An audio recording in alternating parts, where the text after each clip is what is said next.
These are the most underrated piece of photography equipment. Do you want to know why? Stay tuned to find out. What is it? These are known as 5-in-1 reflectors, and they come in a multitude of shape and sizes. They come from a circular shape to an oval shape, and they also come in different sizes. And as the name suggests, 5-in-1, they are multi-purpose. You can use them in 5 different ways.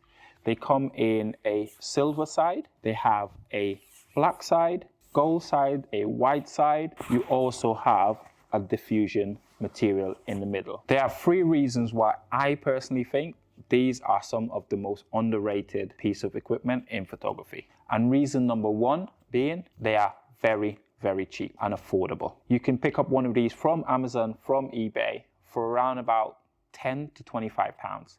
Reason number 2 is the portability of them. They fold down that small, and you literally chuck them in a bag and then you're ready to go. Reason number 3, and for me, this is one of the most important reasons, the versatility of these. The fact that they are 5-in-1, which gives you the option to use them in 5 different ways. And if you stay to the end of the video, we'll show you guys exactly how we will use them, whether you're in the field or in a studio environment. And as mentioned before, now I'm going to take this time to show you guys 5 ways in which you can use this piece of modifier to elevate your photography. And to help us do that today, we've got the lovely Emily.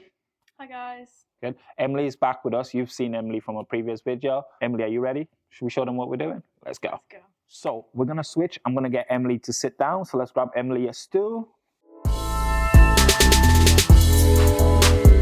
That's right, guys. So what we're going to do now that Emily's in place, what we're going to do, we're going to shut all the lights off and we're going to use continuous light. But please bear in mind, you're not limited to just using continuous light. So these techniques apply whether you're inside, outdoor, using flash, or you're using just natural light. So what we're going to do now, we're going to shut all the lights off and then we'll switch to that camera so I can show you guys exactly what you get from each setup. So the first way you can use these 5-in-1 reflectors are by using them as a fill light, right? And depending on what style you're going for, you can use them from this angle.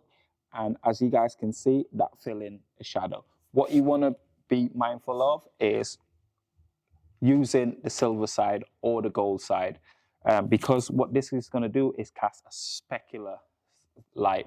So the light bouncing back onto Emily's face, as you can see on camera here, is going to be a lot more harsh. Whereas if you use the white side, it will be a lot more even and a lot more softer.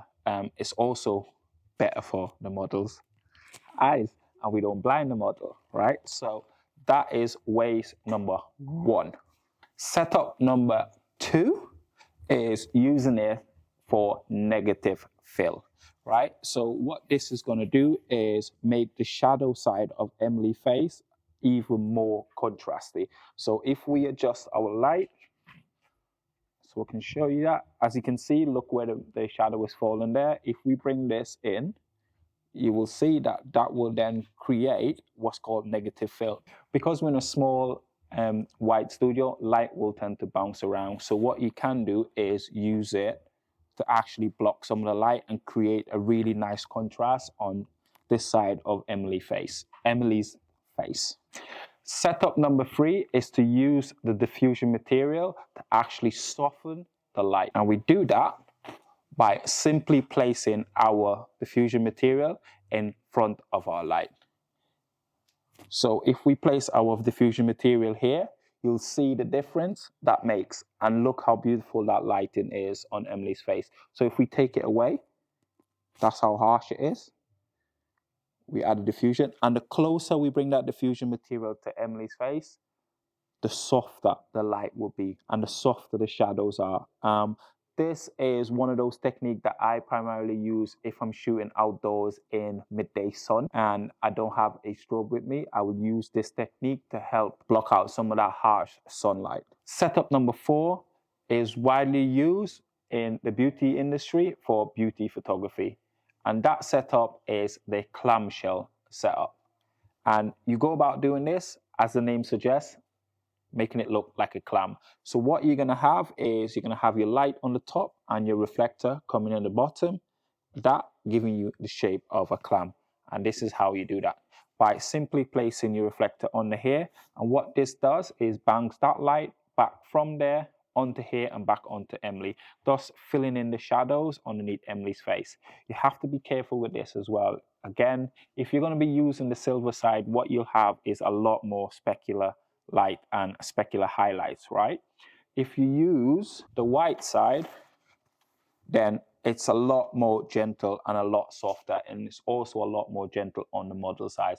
But it all depends on what style and look you're going for.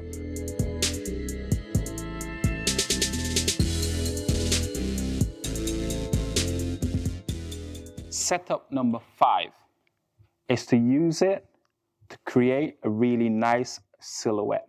And to do that, we're going to be using, again, the diffusion material. So as you can see, what we'll do is position our light, or what you want is your light to position directly behind Emily, and hopefully that will create a really nice silhouette of Emily's face. To modify that light and make that spread a lot softer and a lot bigger, we're going to be using our diffusion material. And by simply placing that diffusion material in front of Emily, you should be able to see how softer and much more appealing that silhouette looks. And the further we bring it away and the closer we bring it to Emily, the softer that spread of light is as well. And those are the reasons why I think this is one of the most underrated and versatile piece of equipment you can own as a photographer. If you haven't got one in your photography kit, I highly recommend you go get one now. Like, just cut this video off and go buy one. Everything used in this video will be linked in the description below. I'd like to say a huge thank you to Emily for joining us today and being a wonderful model and a great subject. I will also link Emily's details in the description below, so make sure you go check her out and follow her. And for now, that's it. Let's just figure out how I fold this down. And while I'm doing that, make sure you hit the like and subscribe button, and I'll catch you guys in the next one. Peace. Pretty easy anyway. You know, let's go.